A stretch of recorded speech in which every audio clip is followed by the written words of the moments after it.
tidak diam, tetapi kekuasaan ada di tangan pada mereka, 3 sejoli itu. Lalu perkara itu menjadi P21, kami anggap bahwa P21-nya itu tidak sempurna. Lantas dilimpah ke pengadilan. Kami tentu saja menunggu permainan di pengadilan. Ternyata apa yang terjadi, maka formilnya tidak digunakan. Pelapornya adalah ketua pengadilan. Lalu yang menangani yang menetapkan tentang majelis hakim, susunan majelis hakim adalah ketua pengadilan. Memang pelapornya adalah ketua pengadilan saat itu, tapi secara ex officio, karena ini bukan mengatasnamakan pribadi, tapi ketua pengadilan, maka ex officio harusnya ketua pengadilan yang sekarang tetap merupakan wakil atau sama dengan ketua pengadilan yang dulu. Itu pertama, dilaporkan melalui sekretaris. Yang perlu saya tanyakan, KUHP mana yang menerangkan bahwa pidana bisa diwakilkan? Katanya yang korban adalah ketua pengadilan. Ketua pengadilan mengeluarkan perintah. Kalau memang beliau mewakili lembaga, seharusnya bukan ketua pengadilan negeri Sidoarjo, tapi itu harus datang perintah dari ketua Mahkamah Agung. Sekarang yang menjadi pertanyaan, ketika ketua pengadilan negeri menjadi pelapor selaku korban, dalam perkara pidana, seseorang yang diduga atau disangka melakukan kesalahan bisa ditentukan apabila korban atau pelapor dalam delik aduan yang dirugikan harus sudah di BAP. Ini yang saya pertanyakan. Di mana hukum kita bekerja? Ya, pelapor atau korban belum pernah di BAP, seperti ketua pengadilan tidak pernah di BAP, tapi kami sudah jadi tersangka, bahkan saat ini kami jadi terdakwa. Tentu semua proses itu kami tidak bisa bantah sebelum masuk ke pengadilan. Berdasarkan Undang-Undang Nomor 48 Tahun 2009 tentang kekuasaan kehakiman juga mengatur tentang apa? Tentang penyelidikan, penyidikan dan penuntutan. Oleh karena itu bagi saya tunggu pada waktu perkara ini mau berproses ke pengadilan. Nah, jadi Bapak Presiden yang terhormat, Bapak Ketua Mahkamah Agung yang terhormat, Bapak Ketua Komisi Yudisial yang terhormat, Bapak atau Ibu Ketua DPR RI yang terhormat, Bapak atau Ibu siapapun selaku Ketua Bawas Mahkamah Agung Republik Indonesia yang terhormat, kemudian Bapak Menko Polhukam yang terhormat, tolong ajari kami untuk mengerti hukum yang kira-kira ada temuan baru. Bagaimana mungkin pelapornya adalah ketua pengadilan, sedangkan perkara yang dilaporkan adalah Undang-Undang ITE pasal 27 ayat 3. Lalu penetapannya adalah ketua pengadilan. Yang menangani selaku ketua majelis hakimnya adalah wakil ketua pengadilan negeri Sidoarjo. Perkara tersebut disidangkan di pengadilan negeri Sidoarjo. Mana equality before the law? Mana persamaan hak dan kedudukan di muka hukum?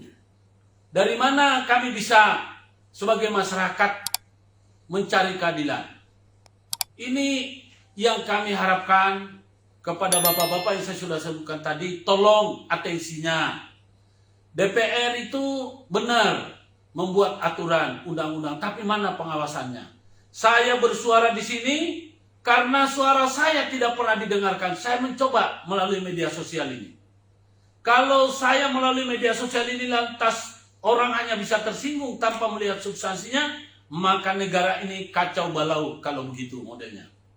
Jadi sekali lagi, tolong jangan hanya didengar suara-suara mereka yang memprotes atau yang tidak senang pada pemerintah.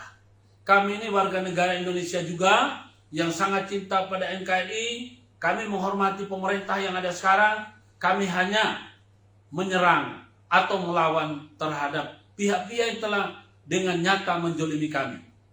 saya kemarin pada persidangan ya datang mengantarkan surat pernyataan mosi tidak percaya atas pemeriksaan perkara Akuo yang ditangani oleh Pengadilan Negeri Sidoarjo. Surat ini sudah saya kirim kepada Bapak Presiden. Saya kepengen lihat tanggapannya. Saya juga sudah kirim kepada Komisi Yudisial. Saya juga sudah kirim kepada Ketua Mahkamah Agung. Saya juga sudah kirim kepada DPR RI. Saya juga sudah kirim kepada Menko Polhukam. Jadi kami sudah bersurat kemana-mana. Kalau surat kami ini tidak diterima, ya berarti memang perhatian negara terhadap ini yang kurang. Bagaimana lagi masyarakat akan menyampaikan pendapat? Katanya ada kebebasan berpendapat. Saya sudah menyampaikan kebebasan berpendapat ini secara patuh. Saya berkirim surat, belum dapat tanggapan. Saya kemarin mengantarkan, sebelumnya saya sudah antarkan kepada Ketua Pengadilan Negeri Sidoarjo agar perkara saya ini disidangkan di pengadilan lain. Akan tetapi sepertinya surat kami itu belum dibaca oleh Ketua Pengadilan, sehingga majelis hakim yang memeriksa perkara kami kemarin hari Senin itu tetap dijalankan. Jadi kepada yang terhormat Ketua Pengadilan Negeri Sidoarjo, saya sudah kirim pada hari Kamis. Ya. Sudah kami kirim dan bukti pengirimannya ini ada, Pak. Kalau surat kami ini belum diterima, bukan karena kami yang salah, tapi karena ya dari arsip. Nah ini Ketua Pengadilan Negeri Sidoarjo, kami sudah kirim, ini ada buktinya, Pak. Ya. Oh ini ini hari Jumat, Pak. Hari Jumat 19 Februari 2021. Kami sudah kirimkan. Ya. Dan saya juga sudah kirimkan kepada tembusannya kepada Bapak Presiden. Ya, ini Pak, suratnya ini sudah kami kirim. Bukti pos. Nih. Bapak lihat ini, kurang apa kita melalui kita menolak, kita melawan. Nah kalau ini surat-surat kami sudah kami kirim, kemudian juga tidak ada respon, itulah. Ya, jadi jangan salahkan masyarakat kalau masyarakat tidak bisa patuh. Dan melalui kesempatan ini saya ingin memberitahukan, Pak. Karena berdasarkan surat keputusan bersama Ketua Mahkamah Agung dan Ketua Komisi Yudisial, ya, surat keputusan bersama mana yang menerangkan bahwa, ya, itu yang namanya hakim, tentang kode etik hakim, tidak boleh menyidangkan perkara apabila memiliki konflik kepentingan. Terhadap perkara kami ini, bagaimana mungkin Ketua Majelis mengatakan dia tidak ada kepentingan dengan kami, dia tidak kenal kami. Ini pernyataan apa ini? Ketua Majelis memang tidak punya hubungan dengan kami, karena kami ini adalah musuhnya Ketua Pengadilan Negeri Sidoarjo. Jadi harap dimengerti, Pak. Ya, di sini sudah jelas dikatakan tentang, ya, hakim yang mengadili perkara harus mengundurkan diri, ya, apabila memiliki kepentingan, konflik kepentingan. Jadi bagaimana mungkin Ketua Pengadilan sebagai korban pelapor, kemudian Ketua Pengadilan juga yang menetapkan, yang menunjuk tentang susunan majelis hakim, lalu Ketua Majelis Hakim adalah Wakil Ketua Pengadilan Negeri Sidoarjo. Dari mana judulnya itu tidak ada konflik kepentingan? Mohon ajari kami.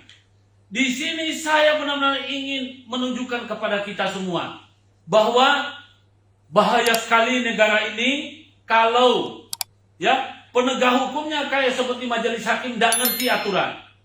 Dan saya juga pertanyakan tentang pemahaman mereka tentang kode etik.